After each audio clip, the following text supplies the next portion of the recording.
लजपाला दिल लड़ लगिया मेरे तू गम परे रहंदे। मैं लजपाला दिल लड़ लगिया मेरे तू गम परे रहंदे। मैं लजपाला दिल लड़ लगिया मेरे तो गम परे रहंदे। मैं लजपाला दे लड़ लगिया मेरे तो गम परे रहंदे। मेरी आसा उम्मीदां दे मेरी आसा उम्मीदां दे सदा बूटे हरे रहंदे। कदी भी लोड़ नहीं पैंदी मैनू दर दर जा बनदी। कदी भी लोड़ नहीं पैंदी मैनू दर दर जा बनदी। मैं लजपाला दा मंगता हाँ मैं लजपाला दा मंगता हाँ मैं लजपाला दा मंगता हाँ मेरे पल्ले भरे रहंदे। मैं लजपाला दिल लड़ लगिया मेरे तू गम परे रहंदे। ख्याल यार बिच मैं मस्त रहना दिने राते। ख्याल यार बिच मैं मस्त रहना दिने राते। मेरे दिल विच सजन बसदा मेरे दिल विच सजन बसदा मेरे दीदे ठरे रहंदे। मेरे दिल विच सजन बसदा मेरे दिल विच सजन बसदा मेरे दीदे ठरे रहंदे। मैं लजपाला दिल लड़ लगिया मेरे तू गम परे रहंदे। मेरी आसा उम्मीदां दे सदा बूटे हरे रहंदे। दुआ मंगिया करो संगियो किते मुर्शिद न रुस जावे। दुआ मंगिया करो संगियो किते मुर्शिद न रुस जावे। जिना दे पीर रुस जांदे जिना दे पीर रुस जांदे ओ जूंदे वी मरे रहंदे। मैं लजपाला दे लड़ लगिया मैं लजपाला दे लड़ लगिया मेरे तू गम परे रहंदे। ते नियाज़ी मैनू गम कादा मेरा है पीर लासानी।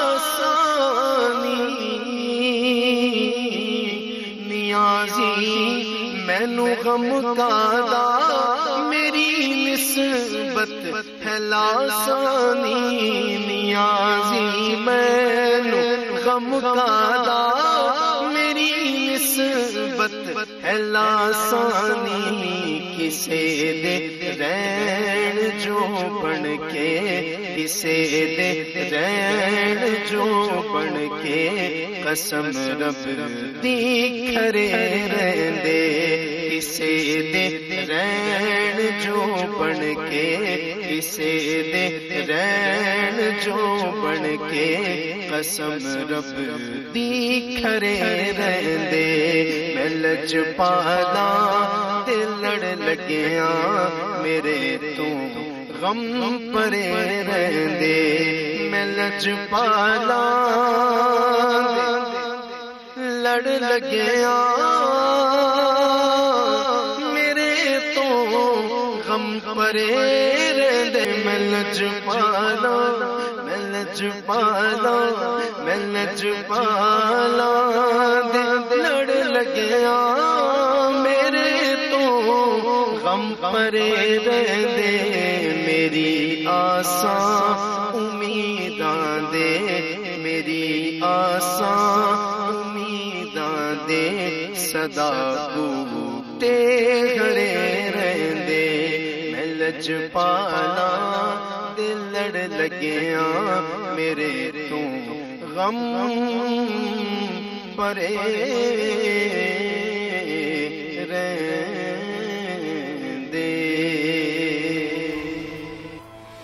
बिस्मिल्लाहिर्रहमानिर्रहीम अस्सलामु अलैकुम वरहमतुल्लाहि वबरकातुहू अल्लाहुम्मा सल्लि अला मुहम्मद व आले मुहम्मद रब्बि इश्रह ली सदरी वयस्सिर ली अमरी वहलुल उक़दतम मिन लिसानी यफ़क़हू क़ौली आमीन। ख़वातीन हज़रात, आप देख रहे हैं रमज़ान स्पेशल कुतुब ऑनलाइन और मैं हूं बिलाल कुतुब। ये हमारे साथ जो कलाम आप सुन रहे थे अहमद रज़ा कादरी साहब जो है वो पढ़ रहे थे और बड़ा खूबसूरत पढ़ा उन्होंने। लेकिन सबसे पहले अपने मेहमानों का तारुफ करवाने से पहले आपको एक याद दहानी के तौर पे जो सवाल है आज का वो आपको दे दूं और इस सवाल का जवाब जो है वो आप हमारे टेलीफोन नंबर जो कि स्क्रीन पे चल रहे होंगे, फेसबुक पे, ट्विटर पे, जिस पे भी चाहें दे सकते हैं। अगर एक से ज़्यादा सही जवाबात हुए तो फिर हम कुरानदाजी करेंगे और आप तक ये चाहिए हैशटैग जो भी चाहिए और समा का जो ताउन है उसके वसीले से आपको ये पैकेज जो है जिसकी तकरीबन जिसके अंदर घर के इस्तेमाल की घर की ज़रूरत की डेकोरेशन की चीज़ें हैं, मुख्तलिफ़ किस्म के पीसेज हैं जो कि तकरीबन 15-20 हज़ार के करीब हैं, आपके पास ये तोहफ़ा जाएगा। कुरान हकीम में वो कौन उम्मुल मोमिनीन है जिनकी पाक दामनी का अल्लाह ने ज़िक्र किया और इनके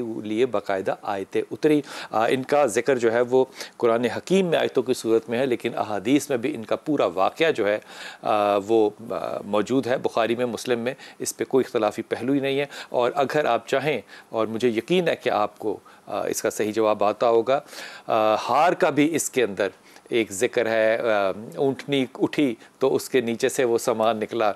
ये जवाब आपने देना है और अगर ज़्यादा जवाबात हुए तो फिर इंशाअल्लाह ताला कुरानदाजी से इसके जवाब को का इनाम जो है उसका तयन किया जाएगा। चाहिए और समा के ताउन से ये आपकी अमानत हमारे पास है। जनाब, आज मौजू पे बात करेंगे मग़फ़रत की और हमारे साथ जनाब इंतहाई मोहतरम पीर सैयद हबीब इरफानी साहब। अस्सलाम वालेकुम सर। वालेकुम अस्सलाम। हमारे साथ महमूद अहमद चिश्ती साहब। चिश्ती साहब अस्सलाम वालेकुम। वालेकुम अस्सलाम। अल्हम्दुलिल्लाह। और हमारे साथ टेलीफोन लाइन पे इंशाअल्लाह अल्लामा ताहिर अशरफी साहब भी होंगे। दो चीज़ें जो है, एक बात जो हदी आपको हदीस कर दो, अल्लाह ताला ने जिसकी बख्शिश नहीं करनी रसूल पाक सल्लल्लाहु अलैहि वसल्लम ने फरमाया, उनमें पहला जिस शख्स ने शिर्क किया उसको अल्लाह नहीं बख्शेगा कभी भी। वो शख्स जिसने माँ बाप की नाफरमानी की अल्लाह उसको बिल्कुल नहीं बख्शेगा। और तीसरा वो जो कि शराब पीने वाला है। 3 लोगों का हदीस में जिक्र है कि इनकी कभी भी बख्शिश, ये हमेशा हमेशा के लिए दोज़ख में रहेंगे। अब देखिए, शराब में कोई नमाज रोज़ा नहीं है, माँ बाप में कोई शराब नमाज रोज़ा नहीं है, लेकिन अहकामात जो है वो कितने पक्के हैं। शाह साहब, ये फरमा दीजिए पहले कि जो मग़फ़रत करनी है ये क्या माफ़ी करनी है या सज़ा मुकम्मल करने के बाद अल्लाह ताला अपने फ़ैसले को दोबारा से रिकन्सिडर करेगा? मग़फ़रत से क्या मुराद होती है? देखिए, मग़फ़रत ये तलब की बात है। अल्लाह ताला गफ़ूर है और गफ़ूर होने के साथ वो रहीम भी है, रहमान भी है। ठीक। अब रहीम और रहमान का फ़र्क है, ये फ़र्क है थोड़ा सा। ये मादा एक ही है दोनों का, तकरीबन हम मानी लफ्ज़ हैं ये। ठीक। लेकिन रहीम जो है वो ख़ुसूस पर है, रहमान अमूम पर है। इसलिए कि दूसरी बात इसमें यह है कि रहमान अल्लाह ताला की सिफ़त है, ये अल्लाह के अलावा किसी के लिए इस्तेमाल नहीं हो सकता। यानी कि रहमान होना जो है ये सब के लिए है ना, यानी ये सब के लिए है, लेकिन ये सिर्फ अल्लाह की है। रहीम होना जो है ये अल्लाह के अलावा भी किसी की सिफ़त हो सकती है। सब इसको यूँ नहीं देखा जा सकता कि रहमान होना जो है इसके लिए टाइम स्केल है, इसके लिए लिमिटेशंस हैं, इसके लिए दुनिया है। लेकिन रहीम होने के लिए ना टाइम है ना दुनिया है, कुछ भी नहीं है, वो एंडलेस है। और ये वो सिफ्त है जो कि अल्लाह ताला इस्तेमाल करेंगे रोज़े क़यामत, और फिर जन्नत में अल्लाह रहीम का एक जो तासुर है उसको ज़ाहिर करेंगे। मैं इसमें ये बात गुजारिश करूँ कि रहीम की सिफ्त नबी करीम सल्लल्लाहु अलैहि वसल्लम के लिए भी इस्तेमाल हुई है कि रऊफ़ुर रहीम, कि वो तुम्हारे लिए रऊफ़ भी हैं, रहीम भी हैं। अब रहीम की जो सिफ्त है रहम करने की, उसमें ये है कि जो बाईमान होगा वो उस रहमत के दायरे में आएगा। ठीक, रहमान अल्लाह ताला की सिफ्त है, ये अमूम पर है। अब ये शायद देखिए कि अल्लाह ताला मुसलमानों के लिए नहीं, जी सिर्फ मुसलमानों के लिए नहीं, सिर्फ मुसलमानों के सब लिए, इंसानियत कि अल्लाह ताला जो वो पूरी कायनात का रब भी है, वो खालिक भी है, वो मालिक भी है। अब इसमें यह है कि रब होना उसका, तो उसके लिए ज़रूरी नहीं है कि जो कलमा नहीं पढ़ेगा, जो सजदे नहीं करेगा, जो ईमान की हालत, तो वो अपनी रबूबियत से उसे निकाल देगा। वो रब या पालनहार उनका भी है जो उसको मानते ही नहीं है, ठीक, जो उसकी ज़ात के मुनकर हैं, उसके होने के मुनकर हैं, वो उन्हें भी रिस्क देता है। ठीक, ये उसका रहमान होना है। और इसमें जो उसकी बख्शिश का है कि बख्शिश का जो पूरा करीना है वो नबी करीम सल्लल्लाहु अलैहि वसल्लम की ज़ात से चलता है कि ईमान होना, कि ये है कि मग़फ़िरत किसके लिए, रहमान मैं गुजारिश करता हूँ, मैं उसी में आ रहा हूँ कि जो नबी करीम सल्लल्लाहु अलैहि वसल्लम की ज़ात पर जिसका ईमान है उसके लिए ये है कि जिसके एक हदीस मुबारक में है कि जिसके दिल में राई के दाने के बराबर भी ईमान है उसे भी जहन्नुम से निकलवा दिया गया।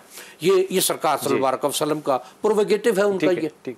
तो ये इसमें अब बात जो आएगी कि मग़फ़िरत की, बख्शिश की, कि अल्लाह ताला की ज़ात, उसको अल्लाह किसने माना, उसके इलाह होने पर किसने यकीन किया, उसके इलाह होने पर किसने अमल किया, किसने अपनी ज़ात में, अपने अल्फाज में, अपने आमाल में उसको इलाह जाना और माना। अब उसके लिए शर्त आती है नबी करीम सल्लल्लाहु अलैहि वसल्लम पर जो इन दोनों चीज़ों को ना माने, ना अल्लाह को माने, ना तौहीद को, ना नबूवत को, क्या उसके लिए कोई मग़फ़िरत है? उसके लिए यकीनन नहीं है, कोई मग़फ़िरत नहीं, कोई मग़फ़िरत नहीं है उसके लिए। तो मग़फ़िरत जो है ये खुसूसन उन लोगों के लिए लफ्ज़ इस्तेमाल होगा जो कि ईमान रखने वाले हैं। यानी एक ये कि जो साबका अंबिया पर कि हज़रत इब्राहीम अलैहिस्सलाम, हज़रत मूसा अलैहिस्सलाम, हज़रत ईसा अपने ज़माने के जो मुसलमान थे उनके लिए मग़फ़िरत। हुज़ूर आप इसके ऊपर क्या राय दीजिएगा? बिस्मिल्लाहिर्रहमानिर्रहीम। मग़फ़िरत एक ऐसा मौजू है, इसके मुतालिक गुफ्तगू करने से पहले एक छोटा सा जुमला आपकी बारगाह में अर्ज़ करना चाहूँगा कि इबादत के सालों से वो मर्तबे और वो मकाम हासिल नहीं होते जो नदामत के लम्हों से हासिल हो जाते हैं। क्या जुमला का है, वाह वाह वाह। कि नदामत का एक लम्हा वाह वो इंसान को मग़फ़िरत के करीब कर देता है। इसीलिए अल्लाह के नबी ने इरशाद फरमाया अन-नदमु तौबा, कि नदामत ही तौबा है। जब इंसान मग़फ़िरत के लिए अपने गुनाहों पर नादिम होता है, उस नदामत से उसकी आंखों से आंसू टपकता है, वो गिरता बाद में है, मग़फ़िरत पहले हो जाती है। तो इसका मतलब ये हुआ कि नदामत वही करेगा जो कि ईमान वाला होगा। ज़रूरी नहीं है कि अपने गुनाह पर ईमान वाला ही नादिम हो जाए। ये हमने सिर्फ सारी रहमतें मुसलमानों के लिए क्यों रखती हैं? अल्लाह ने ये क्यों फरमाया अल्हम्दुलिल्लाह रब्बिल आलमीन, ये क्यों नहीं कहा? भी कबूल होगी।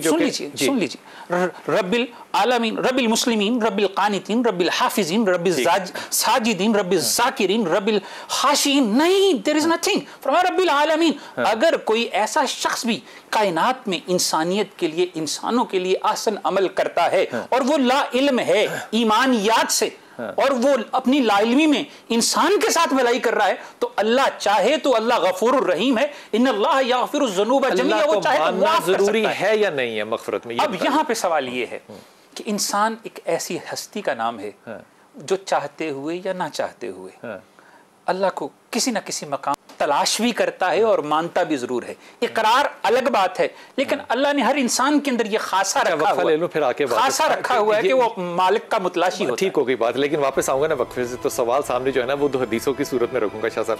पहली बात तो ये कि वो जो बिल्ली को पानी पिलाया था वो खातून जो थी उसका तो कोई ईमान नहीं था, बल्कि किरदार के ऊपर अगर जुमला कहें तो वो भी कसा जा सकता है। और वो शख्स जो कि मुर्दों के कफनों बेचता था, अल्लाह ने तो उसकी भी बख्शिश कर दी। अब यहाँ पे वो कौन से नबी के पैरोकार थे, ये वापस आके मेहमानों से पूछते।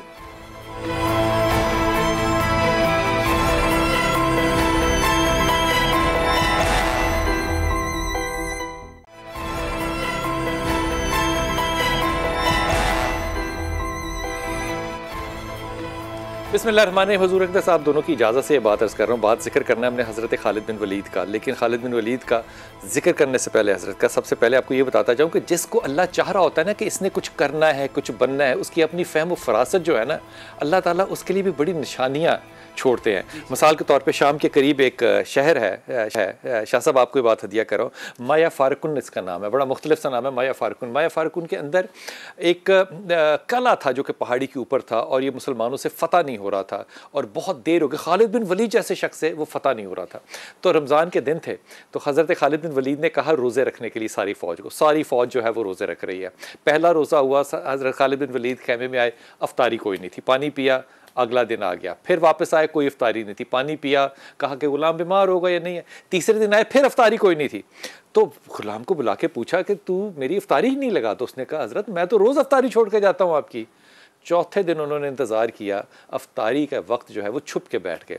खैमे के अंदर, खैमे के नीचे से एक कुत्ता आया, उसने वो रोटी उठाई जो जौ की थी, मुंह में डाली और चला गया। हज़रत खालिद बिन वलीद उस कुत्ते के पीछे पीछे गए, उसने पानी क्रॉस किया, आपने भी पानी क्रॉस किया, फिर वो उस कले के नीचे दीवार में एक सुराख के अंदर घुसा।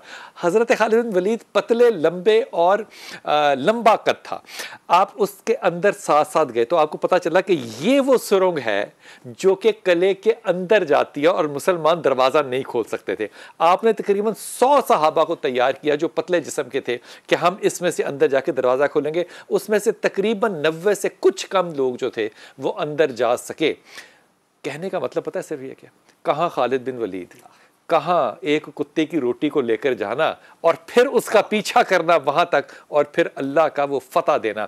हज़रत खालिद बिन वलीद का जो बहुत बड़ा मार्क है जिससे कि हमने याद करते हैं वो ओहद का वो है जिस पे कि मुसलमानों को जो कहा था नबी ने वो किसी गलत फहमी की वजह से नीचे आ गए और आप अपने पूरे लश्कर को लेके पीछे से आए। लेकिन इसमें 2 बातें हम कभी भी नहीं करते। जब हज़रत खालिद बिन वलीद हमेशा ये वाक़या सुनाते थे तो वो कहते थे इससे पहले मुझे 2 ऐसे मौके मिले थे, एक जोहर का, एक असर का, जिसमें मैं रसूल पाक सल्लल्लाहु अलैहि वसल्लम को माज़अल्लाह मार सकता था, कत्ल कर सकता था, लेकिन मैं नीयत से बढ़ता था तो मेरे दिल में नबी का रोब आ जाता था। ये जो दिल की कैफियत है वहां पे थी। फिर आपके भाई का जो आपने खत लिखा और फिर आपको हौसला हुआ और उस खत में जो लिखा ना भाई ने, जिसकी वजह से हज़रत खालिद बिन रसूल पाक सल्लल्लाहु अलैहि वसल्लम के पास गए, उसमें लिखा भाई ने कि खालिद नबी तुम्हारा जिक्र कर रहे थे। इस बात पे आपने कहा कि अब मैं वहाँ जाऊँगा। वो जो बड़ी मशहूर जंगें हैं मौता की, यमामा की, यरमूक की, इनका जिक्र भी करते रहेंगे इंशाल्लाह साथ साथ। लेकिन ये बात आपसे जिक्र ज़रूर कर दूँ कि वो chief of army staff Shah साहब जिसको के उस वक्त मुअत्तल कर दिया गया जबकि वो विनिंग एज पर था और हज़रत अब्दुल्ला को वहाँ पे भेज दिया गया। ये किरदार आप अपने जब इमेजिनेशन में लाते हैं हज़रत खालिद बिन वलीद का, तो आपको सबसे ज़्यादा क्या चीज़ इसमें चीदा लगती है? देखिए, हज़रत खालिद बिन वलीद रज़ी अल्लाह तआला अन्हु, उनकी शख्सियत या ज़ात पर अगर एक अमूमी नज़र डाली जाए तो ग़ज़वा ओहद का कि मुसलमानों को जो तकलीफ़ या मुसीबत बर्दाश्त करनी पड़ी वो इन्हीं की वजह से थी। लेकिन जब मुसलमान हुए हैं और वो वाक़या आपने बयान कर दिया, उसके बाद की जो बात है, अब ये शख्सियत का अगर अहवाल देखा जाए, शख्सियत की अगर बात देखी जाए, शख्सियत को अगर सामने रखा जाए तो फिर ये इस तरह से हैं कि फिर इनका ओढ़ना बिछोना, इनका उठना बैठना, इनकी हर शय इस्लाम हुआ। एक बड़ी बहादुरी बताऊँ आपको शाह साहब, आपकी इजाज़त से। रसूल पाक सल्लल्लाहु अलैहि वसल्लम के पास आते हैं और अपना हाथ जो देते हैं, रसूल पाक सल्लल्लाहु अलैहि वसल्लम ने मुस्कुरा के इनका हाथ लिया और कहा, इन्होंने कलमा पढ़ने से पहले रसूल पाक सल्लल्लाहु अलैहि वसल्लम से कहा कि मैं अगर ईमान ले आऊँगा तो क्या खुदा मेरे सारे गुनाह बख्श देगा? तो अल्लाह के रसूल ने कहा हाँ बख्श देगा। अब यहाँ कलमा पढ़ लेना चाहिए था ना, नहीं पढ़ा, नहीं पढ़ा। पता क्या कहा रसूल से? कहा अल्लाह माफ़ कर देगा, आप मेरे लिए दुआ करें।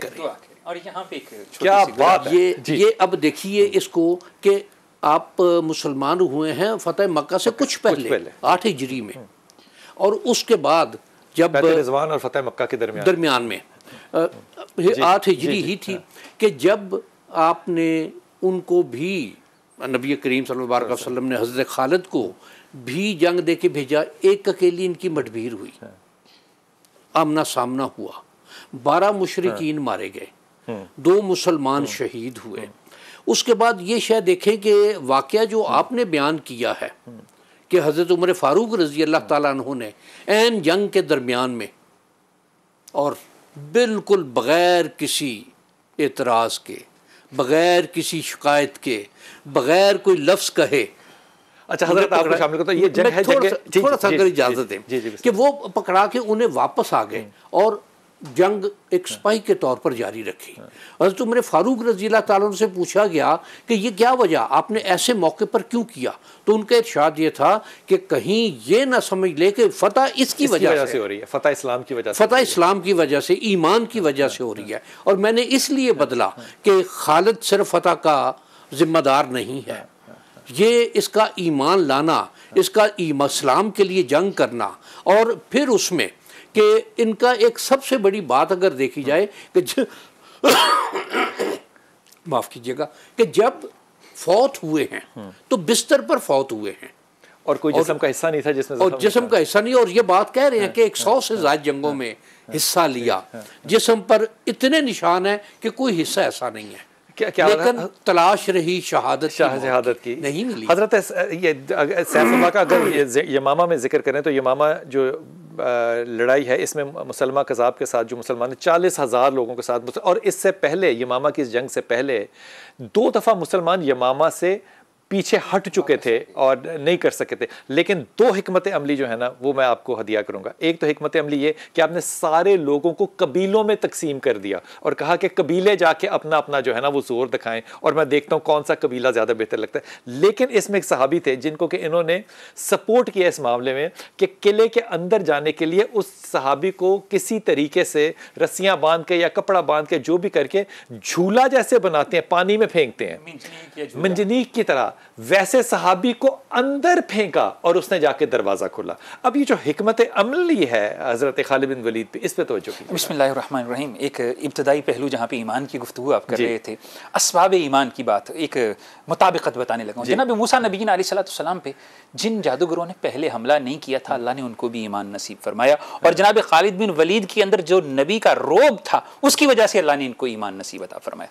एक ये ज़िमली गोशा जो था वो आपके गोशगुजार करना चाह रहा था। अब हिकमत अमली की बात आप कर रहे हैं तो इस्लाम से पहले भी देखिए इंसान जैसा भी हो, ईमान इंसान के अंदर बहादुरी लाता है, लेकिन उसके बावजूद ये उस इस्लाम से पहले भी बेहतरीन प्लानर थे, और इस्लाम के बाद ईमान की ताकत ने इन्हें और ज़्यादा मजबूत प्लानर बना के पेश किया। लेकिन यहाँ पे एक सवाल है जी कि एक जंग यरमूक के अंदर आपके 9 तलवारें टूट गई। 9 तलवारें टूटने की वजह क्या है? कि अल्लाह की तलवार कभी नहीं टूटती, दुनिया की तलवारें टूट जाती हैं, और आपको अल्लाह ने ये मकाम अता फरमाया है कि अल्लाह के नबी ने आपको सैफुल्लाह का लक़ब अता फरमाया। यहाँ पर कुछ इख्तलाफी पहलू भी मौजूद है, लेकिन हम उसमें भी इख्तलाफ है किसी मकाम पर जिसका तज़किरा तवारीख़ की किताबों में मिलता है, अहदीस में नहीं मिलता। अल्लाह हमें हिदायत दे। और जनाब इब्ने अब्बास रज़ी अल्लाह ताला अन्हु ने बजाते खुद इन्हें सैफुल्लाह कह के पुकारा है, अल्लाह के नबी ने सैफुल्लाह कहा है, और इमाम बुखारी ने आपके नाम के ऊपर जो है एक पूरा चैप्टर बांधा है और उसमें सैफुल्लाह का तज़किरा किया है। तो आपकी बहादुरी और शुजाअत सिर्फ इसलिए नहीं है कि आप जो हैं वो अरब थे, इसलिए भी है कि आप जो हैं वो शख्सियत हैं जिन्होंने इस्लाम के लिए अपने आप को सरबकफ किया कि अपनी जान से। इसमें ना चिश्ती साहब एक किरदार का बात ज़रूर करना है। ये यरमूक के अंदर जो हज़रत अबू बकर सिद्दीक़ का विसाल होता है, हज़रत उमर ख़त्ताब जो है वो उनकी जगह पे आते हैं और आते ही पहला हुक्म ये करते हैं यरमुक में कि हज़रत अबू उबैदा बिन जराह जो हैं वो जाएंगे, कमांडर बनेंगे। हज़रत अबू उबैदा बिन जराह इन पेपर तो कमांडर बन गए, लेकिन वो इनको हमेशा अपने साथ रखते हैं। अब दूसरी तरफ देखिए, जब फ़लस्तीन आ रहा है तो हज़रत अबू उबैदा बिन जराह ही बाहर आ रहे हैं उनको लेने के लिए, इस्तकबाल के लिए। और अगली बात यह है कि जो हज़रत उमर का हुक्म था ना, उसके पीछे एक ही जो मंतक थी, और कि फतह अल्लाह के हाथ में होती है। इंसान कोशिश तो कर सकता है, काविश तो कर सकता है, मेहनत तो कर सकता है, तलवार तो चला सकता है, और जख्म तो ले सकता है, लेकिन फतह, कामयाबी की जमानत सिर्फ अल्लाह के पास है। लोग कहीं ये ना समझें कि फतह की जमानत जो है वो खालिद बिन वलीद है। लोग ये समझें कि इस्लाम और उससे भी बढ़ के अल्लाह का फैसला जो होता है वो तमाम फैसलों पे गालिब रहता है। वक्फे पे जाना है अल्लाह। मैं कहता हूँ कैसे में कि हज़रत उमर ख़त्ताब कहते हैं कि कोई ये ना समझे कि इज़्ज़त जो है हमें किसी और ने दी है, ताकत ने दी है। इज़्ज़त हमें जो है वो सिर्फ हमारे दीन ने दी है। ये जो किरदार है, अब इसमें गौर कीजिए, हज़रत उमर ख़त्ताब और हज़रत खालिद बिन वलीद का, दोनों को बचपन में बकरियाँ चलाने का शौक़ नहीं था, दोनों को घोड़सवारी का शौक़ था, दोनों घोड़े के ऊपर भाग के चढ़ जाया करते थे, दोनों बेस्ट फ्रेंड थे।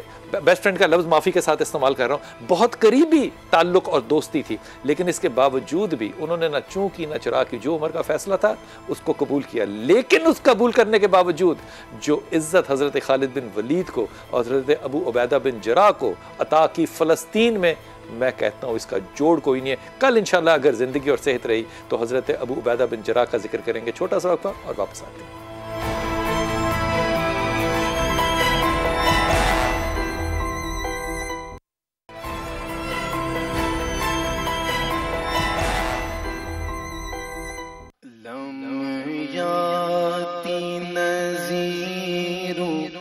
फी नज़र लम याती नज़ीरु काफी नज़र मिसले तो न शुद्ध पैदा जाना जगराज को ताज तोरे सर सोगे जगराज को ताज तोरे सर सो है तुझको शहीदो सरा जाना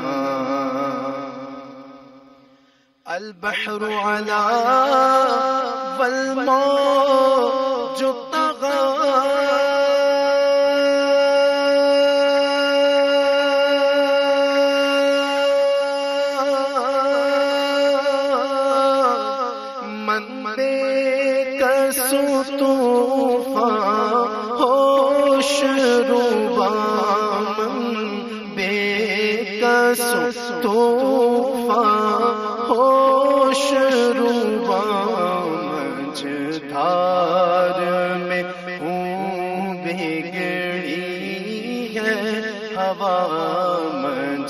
धार में हूँ बिगड़ी है हवा मोरी नैया पार लगा जाना मोरी नैया पार लगा जाना अनफिया तशो वसखा का अतमे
अर्रूह फिदा का फज़िद हरक़ा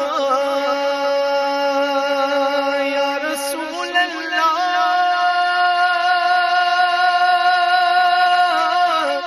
या हबीब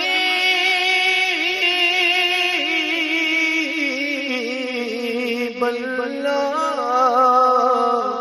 अर्रूह फिदा का फज़िद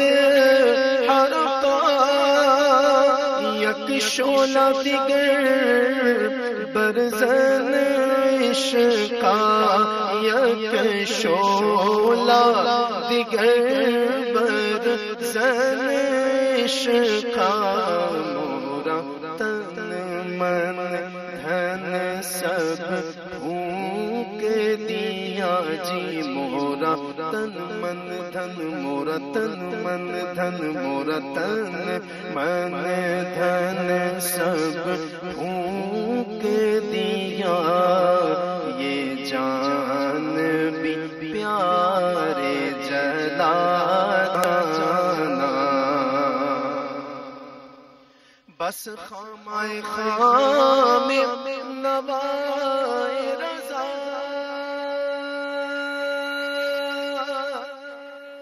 बिस्मिल्लाहिर्रहमानिर्रहीम। जब भी क़ससुल अंबिया की बात करते हैं, क़ससुल अंबिया से मुराद होती है वो किस्से जो कि अंबिया कराम के या तो अहादीस के अंदर हों या कुरान हकीम के अंदर हों, और दोनों जगह से इनकी रवायतें मिल जाती हैं। लेकिन इसमें जो आम तौर पे मुझे कन्फ्यूजन हमेशा होती है वो ये कि जब भी किसी नबी का पैगम्बर का जिक्र आता है तो हम उसको एसोसिएट नहीं कर पाते कि ये किस ज़माने की बात हो रही होती है। ये जहन में रखिएगा कि एक बड़ा मोटी मोटी जो बात कह रहा हूँ, हज़रत आदम अलैहिस्सलाम से हज़रत इब्राहीम अलैहिस्सलाम तक, क्योंकि बड़ा हज़रत इब्राहीम अलैहिस्सलाम का बड़ा जिक्र है, फिर इनकी औलाद का आगे, ये तकरीबन 2-2.25 साल का जिक्र है। लेकिन ये ऐसे वक्त भी देखे हैं इस ज़मीन ने जहाँ पे एक ही वक्त के अंदर एक ही सरज़मीन के ऊपर एक से ज़्यादा नबी और पैगम्बर जो हैं वो मौजूद हों।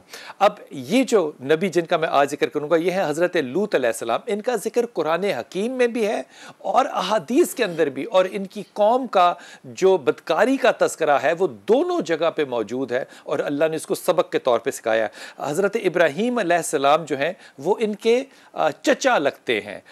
हज़रत इब्राहीम अलैहिस्सलाम के भाई थे हारून, उनको तो खैर नबूवत नहीं मिली थी। हारून के बेटे जो हैं वो हज़रत लूत अलैहिस्सलाम है। और हज़रत इब्राहीम बहुत जगह पे जहाँ पे सफ़र किया करते थे अपनी पहली बीवी के साथ, वहाँ पे इनको साथ लेके जाया करते थे।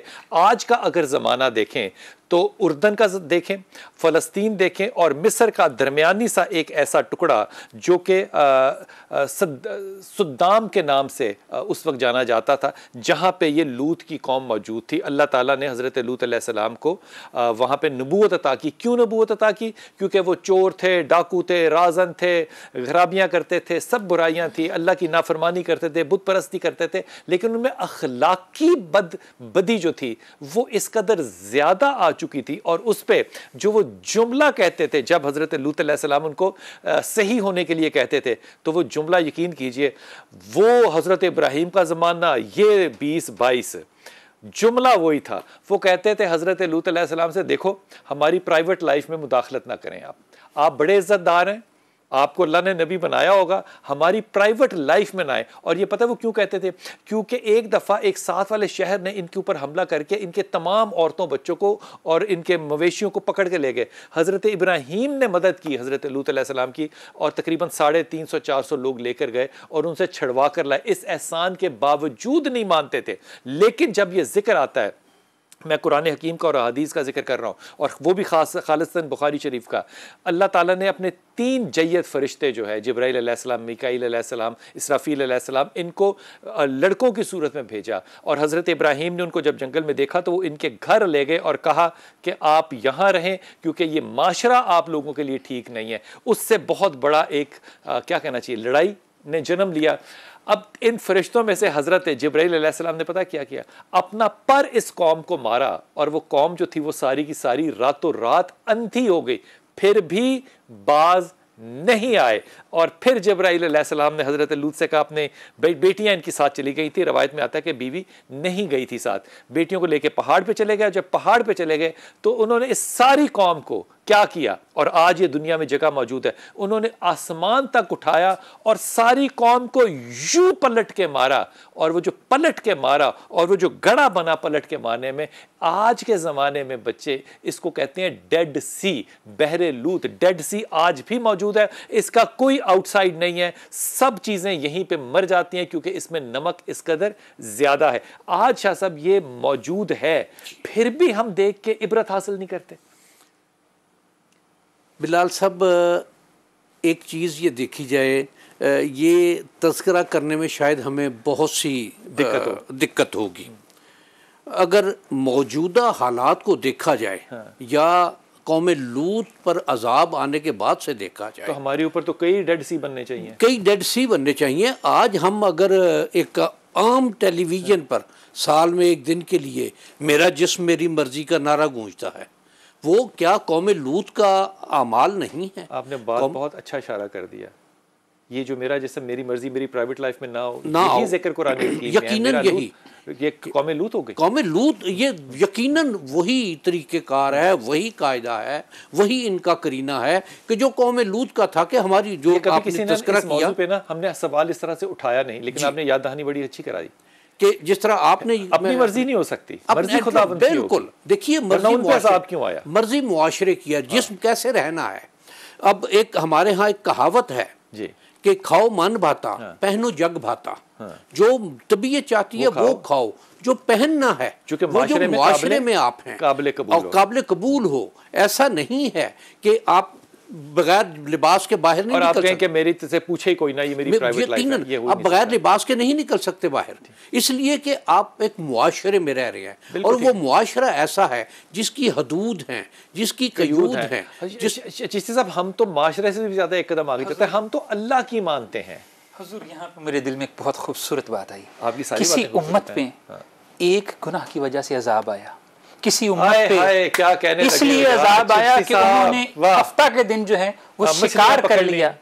लेकिन किसी उम्मत पे जो है वो झूठ की वजह से अजाब आया। झूठ भी है, बदकारी भी है, जुल्म भी है, हम मछलियां पकड़ने वाले भी हैं, बहाने लगाते हैं, सूद जो है वो लोगों के ऊपर जो है उनका हक भी मारते हैं, जिना भी करते हैं, बदकारी भी करते हैं और लोगों को कत्ल भी करते हैं। हम पे अजाब नहीं आता। तो मैं क्यों ना कहूँ वमा अरसलना का इल्ला रहमतल लिल आलमीन, कि अल्लाह ने कुरान में इरशाद फरमाया कि महबूब जब तक आप इनमें मौजूद हैं इन पर अजाब नहीं आए। क्या खूबसूरत बात की है, क्या जब तक आप इनमें मौजूद हैं इन पर अजाब नहीं आ सकता। तो ये मेरे नबी रहमत की रहमत का एक करीना। कोई ऐसा मेहमान नहीं बैठा जो आपके इस जुमले को पकड़ता, क्योंकि ये भी उन्हीं मानने वालों में से वसीले के हैं। क्या बात तो दिल को भाती है ना, जब तक आप हैं, जब तक आप हैं तो फिर हमें यह भी सोचना चाहिए कि जिस नबी के वसीले से अल्लाह हम पर अजाब नाजिल नहीं करता, अगर हम उस नबी के ताबेदार बन जाएं और इत्तबा करने वाले बन जाएं तो रहमत के दरवाजे क्यों ना खुलेंगे। ये एक सवाल है। मोहम्मद वाले मोहम्मद, क्या बात है, क्या खूबसूरत बात की। एक एक गुनाह ने कौमों को यूं पलटा कि वो आज डेड सी जो है वो मौजूद है, लेकिन फिर भी हम सबक नहीं सीखते। लेकिन इस दुनिया के अंदर वो लोग भी हैं जो मुझ जैसे कम से कम नहीं है, वो नेकी भी करते हैं, छोटी सी बात गुजारिश करूंगा, नेकी करने की तरगीब भी देते हैं। ये देखिएगा जरा, छोटी सी नेकी।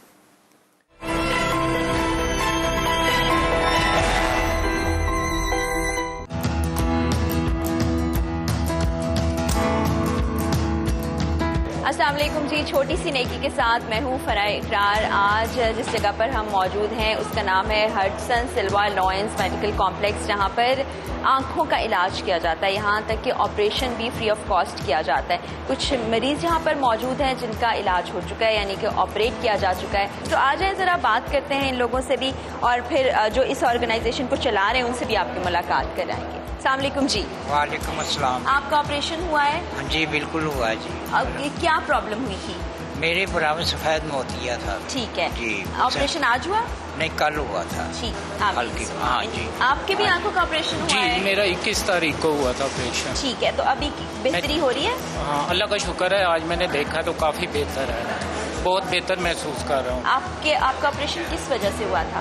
मेरी आंख में ना सफेद मोतिया था। अल्लाह आपको सेहत तंदुरुस्ती दे। और ये एक और बुजुर्ग है हमारे साथ, इनकी भी आंखों का ऑपरेशन हुआ है, इनसे हम जानते हैं। अस्सलाम वालेकुम जी। कैसी तबीयत है अब आपकी? बहुत अच्छी है। किस चीज़ के लिए ऑपरेशन कराया आपने? मोतिया था। और अब अभी आपके कितने दिन हो गए ऑपरेशन को? 21 तारीख का हुआ। अभी आप चेकअप के लिए आए हैं, तो आपका कितना खर्चा आया है? बिल्कुल कोई खर्चा नहीं आया, फ्री ऑफ कॉस्ट हुआ है। चले जी, अल्लाह ताला आपको सेहत तंदुरुस्ती दे। यहाँ पर इजहार अहमद साहब हैं, डॉक्टर शावेज हैं, हम उनसे भी बात करते हैं कि किस तरह से ये ऑर्गेनाइजेशन काम करती है, किन लोगों का फ्री ऑफ कॉस्ट इलाज कराया जाता है और किन से कुछ रकम वसूल की जाती है। अस्सलाम वालेकुम जी। अस्सलाम जी। यहाँ में हॉस्पिटल जो हमने बनाया है 1957 से ये लाइन क्लब है, इसके अंडर ये लाहौर हाउस लाइन क्लब के अंडर ये हॉस्पिटल चल रहा है। इसमें कॉर्निया भी हम चेंज करते हैं और गरीबों के लिए बिल्कुल फ्री है, फ्री ऑफ कास्ट है। कॉर्निया भी और दूसरे भी मोती के ऑपरेशन जितने भी होते हैं सब फ्री करते हैं हम मिलके साथ। ठीक है। अच्छा डॉक्टर साहब, हमने देखा कि कुछ लोगों से कुछ पैसे भी वसूल किए गए हैं, तो वो कौन लोग हैं जिनसे पैसे लिए जाते हैं, कौन लोग हैं जिनसे नहीं लिए? बात यह है कि जी तमाम मेंबर उसमें सबसे पहले जो पेशेंट्स आते हैं उसमें कैटेगराइज किया जाता है A, B, C। इसमें जो कुछ लोग वो होते हैं जो कि अफोर्ड कर सकते हैं, ठीक है, उनसे फिर सिर्फ कॉस्ट प्राइस ले ली जाती है, जो कि थिएटर की हैं, जो कॉस्ट हैं, जो चीज़ की कॉस्ट आती है उसकी कहते हैं। दूसरे वो होते हैं जो बिल्कुल बेचारे अफोर्ड नहीं कर सकते, उनके लिए फिर हम पूरा वेरीफाई करते हैं, उसकी फाइल पुट अप करते हैं हम बोर्ड ऑफ डायरेक्टर्स में डिसाइड करके, उसके बाद उसका हम लिस्ट बना के उसका ऑपरेट बिल्कुल फ्री ऑफ कॉस्ट करते हैं। थैंक यू सो मच, आप लोग का बहुत शुक्रिया। अभी छोटी सी नेकी से फराह इकरार को इजाज़त दीजिए, मेरी तरफ से अल्लाह हाफिज। हम चलते हैं अपनी रमज़ान ट्रांसमिशन की जानिब।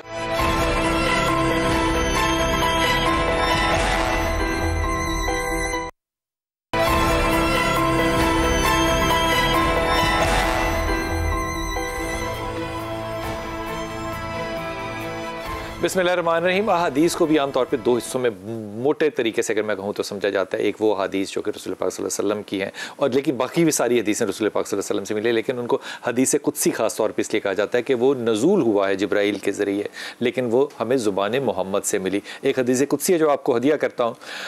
हदीस कहती है कि हज़रत अब्दुल्ला बिन मसूद ये रावी कर रहे हैं, पीछे एक लड़ी है बड़ी और बड़े जय्य साहबा की, कि हज का ज़माना था, रसूल पाक सल्लल्लाहु अलैहि वसल्लम कह रहे हैं कि हज का ज़माना था और मुझे अपनी तमाम उम्मतें जो हैं वो दिखाई गईं, और जब वो दिखाई गई तो कसरत उनमें से जो थी वो खुश थी, और अल्लाह ने मुझे जुमला कहा कि ए मोहम्मद, अब तू राज़ी है, अब तू खुश है कि सारे लोग जो हैं ये अच्छे हैं, ज़्यादातर कसरत जो है वो बख्शी जाएगी।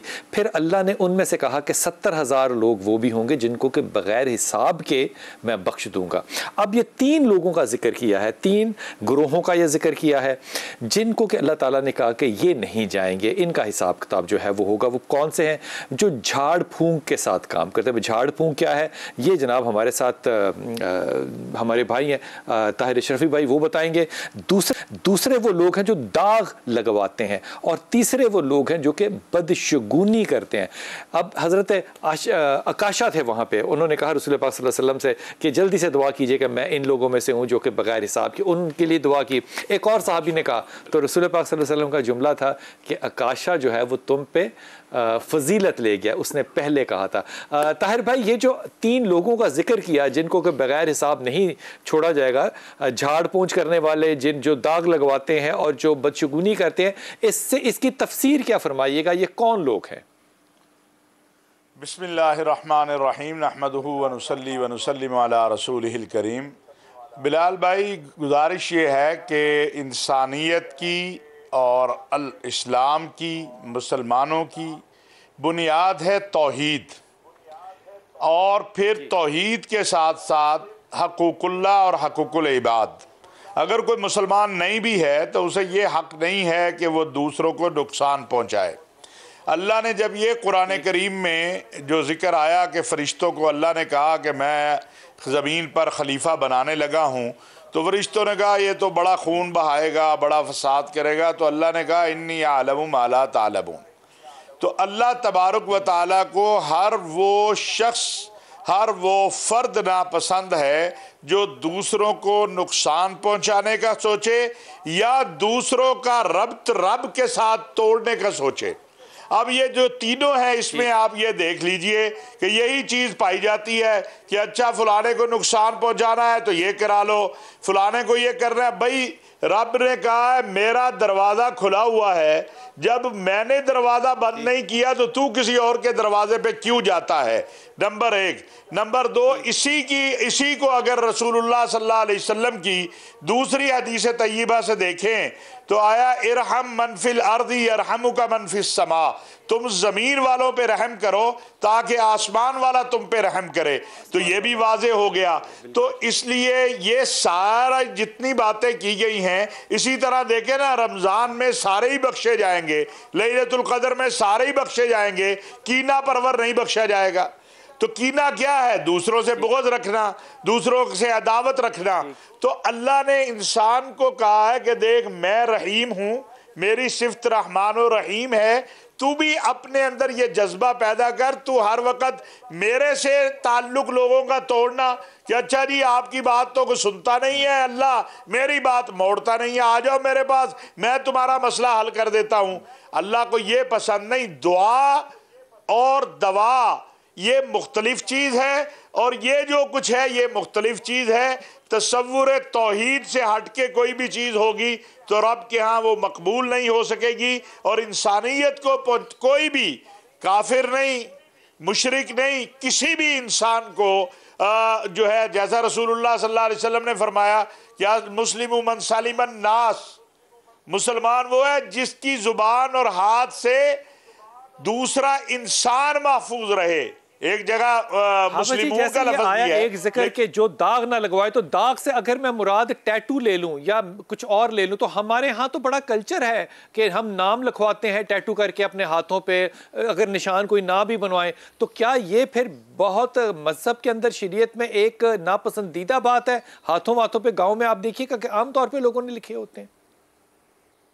नहीं नहीं नहीं नहीं, ये दौरे जाहिलियत में जो था ना, अपने आप को अजियत देना होता था कि मेरा ये फलाना काम हो जाए तो मैं ये उस काम के लिए मैंने ये किया, ये उस अमल के लिए मैंने ये किया, उस अमल ये हो जाए तो मैं अपने जिस्म को अजियत देना, ये है। बाकी तो तस्वीर कशी जिस्म पे करवाना वो तो वैसे ही हराम है, उसकी नहीं है। लेकिन अगर कोई फूल अपने हाथ पे बनवा लेता है तो इसमें क्या हरज वाली बात है? मेहंदी नहीं लगाते हमारे यहाँ क्या मुराद है, जरा ये भी बताइएगा।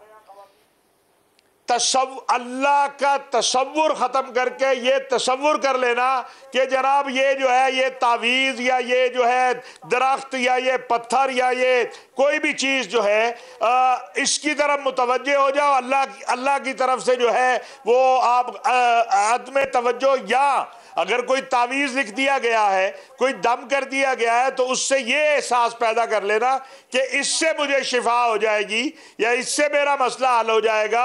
अगर वो भी कुछ लिखा गया है तो जिस तरह हम सारे लोग, हमारे पास लोग आ जाते हैं और ख़ुद जो है नज़र और हसद और जादू के हवाले से जो सूरत कुल अऊज़ु बिरब्बिल फलक और कुल अऊज़ु बिरब्बिन नास का हमें बताया गया, तो ये तसव्वुर करना कि ये जो दम कर रहा है ये अल्लाह से हट के भी इसका दम का चैलेंज होता है। मेरे साथ रहिएगा। हुजूर अख्तर शाह जी, आप फिर तीनों चीज़ों के ऊपर बता दीजिए। झाड़ फूंक आपके ख्याल में क्या चीज़ है, दाग करना क्या चीज़ है, और बदशगुनी जो है ये क्या चीज़ है?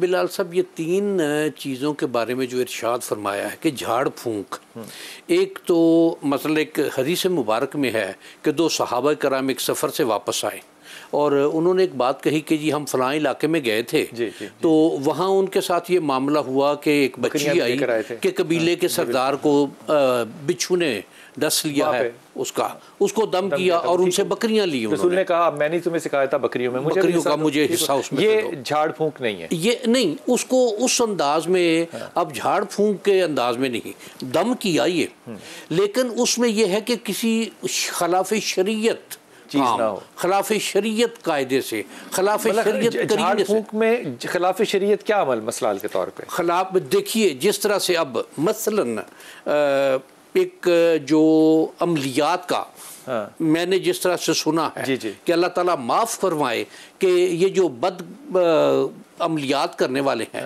कुरान मजीद की आयत को उल्टा लिखते हैं, कब्र में बैठ के चिल्ले करने या ये चिल्ले करने या कुछ कहीं जाए तो सरों पे झाड़ू भी मारते हैं वैसे। ये चीज़ें ये है झाड़ फूंक वाली कि जिसमें आदमी का नजरिया उस तरफ चला जाए कि ये काम होगा तो मेरा ये काम हो जाएगा। और इसी तरह के मैं मसलन आप हमारे यहाँ शहरों में दीवारें भरी हुई हैं टेलीफोन नंबर के साथ 3-3 टेलीफोन नंबर भी लिखे और वो ज्यादातर गैर मुस्लिम है। बिल्कुल ठीक है हुजूर, इस पे अपनी राय दे दीजिए जल्दी से। बिस्मिल्लाहिर्रहमानिर्रहीम। झाड़ फूंक जो है वो बुनियादी तौर पे इस्लाम में जो इस्लामी तरीक़ाकार है उसमें तो मौज़ूतैन जायज़ है और अल्लाह के नबी झाड़ फूंक कहेंगे, उसे दम कहते हैं, दम कहेंगे, ठीक है। लेकिन उस समय झाड़ फूंक क्या चीज़ है? झाड़ फूंक वो है जो गैर शरई दम है। मसलन दम कैसे गैर शरई होता है? मैं सुन लीजिए, जिनके अंदर शिरकिया कलिमात हो, तो दम ना कहें, शिरकिया कलिमात होते हैं। आले हज़म वाली रिवायत मौजूद है कि अल्लाह के नबी की बारगाह में हाजिर हुए, अर्ज़ किया या रसूलल्लाह हम बिच्छू के कांटे का दम किया करते थे, आपने मना फरमा दिया। तो आपने फरमाया ला बास बिर्रुका मा लम तकुन फीही शिरकुन, लाओ अपने मंत्रों को मेरे सामने पेश करो, अगर उनमें शिरक नहीं है तो वो जायज़ है। लेकिन ये वो अफजल लोग हैं जो गैर शिरकिया मंत्र भी नहीं करते सिवाय कुरान के और सिवाय मौज़ात के और सिवाय मसनून दुआओं के। ये वो 70,000 लोग हैं कि जो तकवा की आला तरीन मिसाल के तौर पे हजरत इमरान बिन हुसैन एक सहाबी हैं, वो ऐसे शख्सियत हैं कि उनको फरिश्ते सलाम किया करते थे। एक मरतबा उन्होंने दाग लगवा लिया और इसी तरह जला लिया और फिर उनको फरिश्तों ने सलाम करना बंद कर दिया। कौन? इमरान बिन हुसैन, वही जो मौला कायनात के पीछे जंग जमल के बाद नमाज पढ़ रहे थे। तो आज सलाम फिर के आपने फरमाया कि आज मौला कायनात ने वो नमाज पढ़ाई है जो अल्लाह के नबी हमें पढ़ाया करते थे। क्या खूबसूरत बात करती है आपने। वक्त बिल्कुल खत्म हो गया, इंतहाई ममनून आपका हाफिज़ साहब, आपका भी इंतहाई ममनून। मैं आपका सवाल जो था हमारा वो में कौन सी हमारी माँ उम्मुल मोमिनीन है जिनकी पाकदामनी का जिक्र हुआ, वो है जनाब हज़रत आयशा, और इसका सही जवाब दिया है जनाब सरगोदा से हमारे कैसर भाई ने। आप तक जो है वो चीज़ें पहुँच जाएंगी। बहुत दफ़ा ऐसा होता है कि हम ज़ाहिर है तन्हाई के लम्हात में अपने हाथों को उठाते हैं, वो अच्छी बात है, हाथ उठा के दुआ करना चाहिए, लेकिन कभी इस लम्हे को भी देखने की कोशिश कीजिएगा कि हाथों के उठाए हुए से एक गिरता हुआ आंख का कतरा जो है वो शायद ज़्यादा कबूलियत का बायस बनता है।